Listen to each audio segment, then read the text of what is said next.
چھٹا کلمہ رد کفر، چھٹا کلمہ رد کفر، اللہم انی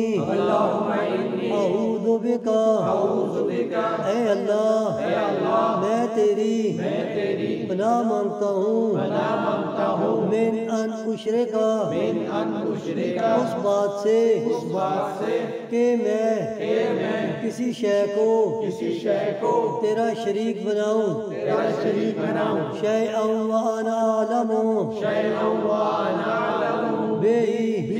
واستغفرک، جان بوجھ کر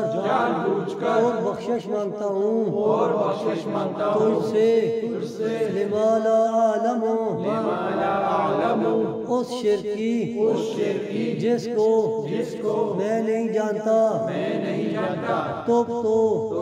عنہ وتبرأت من الکفر، اور میں نے اس سے توبہ کی اور بیزار ہوا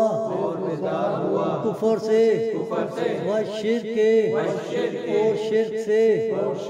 والکذب اور جھوٹ سے، والغیبت اور غیبت سے،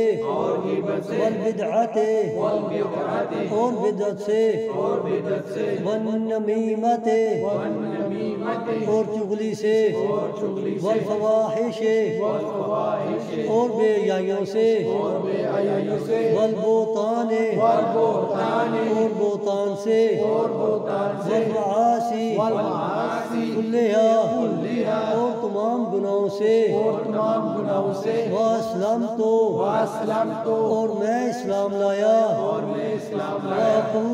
واقول اور میں کہتا ہوں، لا الہ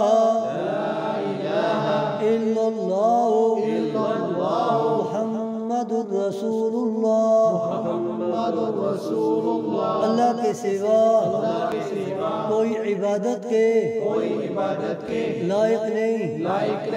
حضرت محمد صلی اللہ علیہ وآلہ وسلم اللہ کے رسول ہیں۔